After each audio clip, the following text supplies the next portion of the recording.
Good afternoon. Welcome to Bleachers to Speakers. This is the halftime show. Hold on one second. Let me make an adjustment real quick. Okay.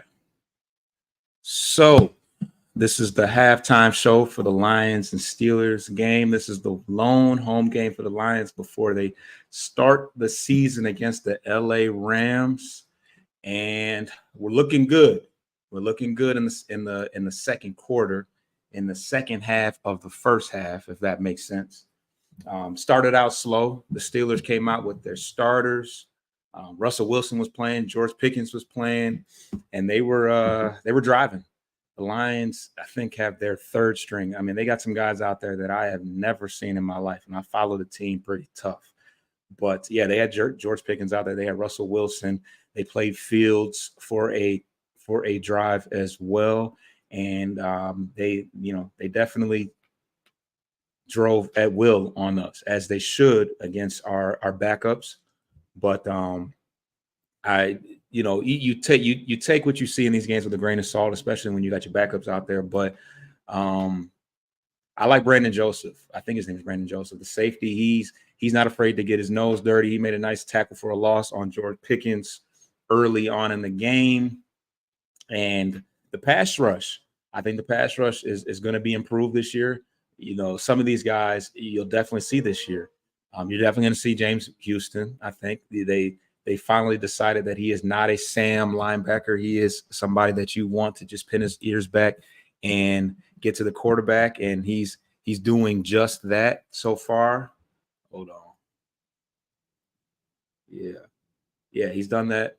The Uku guy, he's a guy that undrafted edge rusher, and you just continue to game after game see him get after the quarterback. He had 2 sacks. He had a forced fumble that led to a touchdown at the end of the half, where he kind of drove the offensive lineman right into the quarterback, and he ended up fumbling the ball. But he's had a sack in every game, at least 1 sack in every game. So he's a guy that's going to make things difficult. I think it's going to be a very tough decision at the receiver position.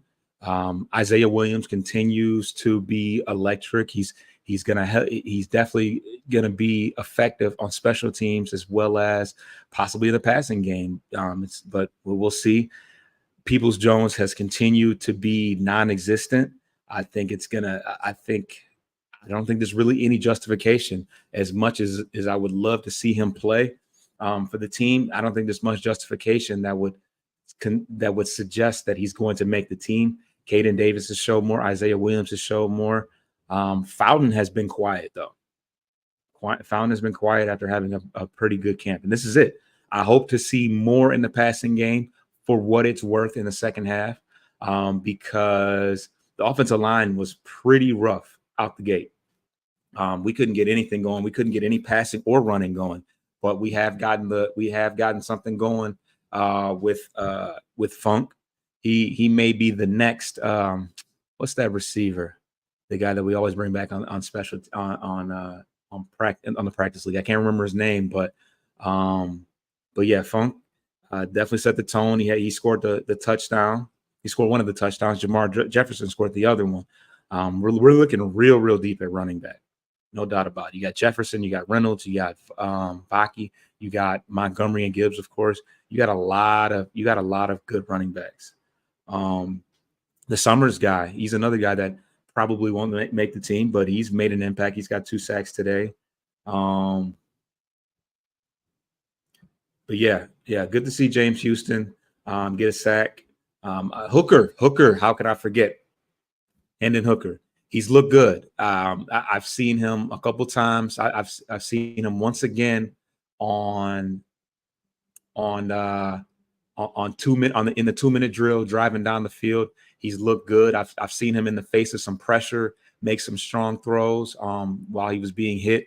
He's a definite dual threat. He's dangerous once he gets to the outside, and he's not easy to take down. He's a pretty big guy. So he's showing some good potential. Obviously, we hope to not see him too much in the regular season, but he is looking stronger. I think that he will get better as far as making reads as he sees more, gets more live action, which is why he's starting. And I don't know how much he's going to play in the second half, but he's playing, he's playing well so far. The run defense, I mean, granted, like I said, you don't have Reader out there, you don't have Anzalone, you don't have Barnes, you don't have Jack Campbell. You got a lot of guys. You don't have McNeil, you don't have Hutch. But the second team and third team has been very susceptible to the run. I've seen a lot of big runs that we're not used to seeing because we had a very strong run defense last year. So, but yeah, it's tough to. I mean, the secondary has looked solid. I'm not real. I don't really know what the numbers are, but no Rackstraw, no Robertson, no Arnold, no Carlton Davis, no Kirby Joseph. Yeah, a lot of our starters aren't playing. So, take that for what it is. I just can't wait to see the team together. I hope that the fact that the starters have not played a lot of live action does not affect us early on with some rust.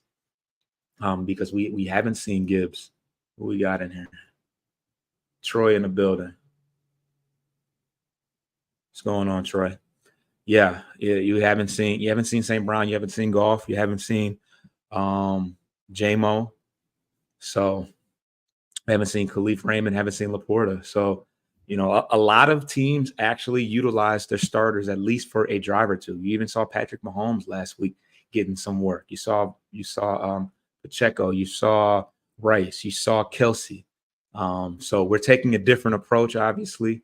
We're not utilizing our starters in the preseason, and I just hope that they're clicking on all cylinders when the season starts, because we got a tough game out the gate. We got Stafford. After the 2016 season, I actually don't want to win preseason games. No, I feel you. But I think we'll probably win this game today.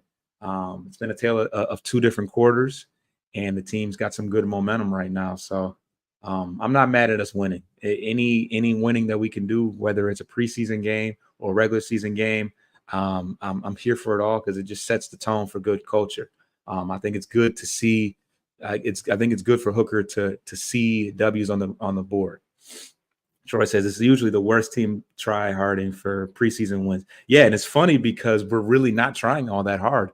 We've seen Nate Sudfeld and our rookie quarterback, for all intents and purposes, getting most of the snaps. So you're right.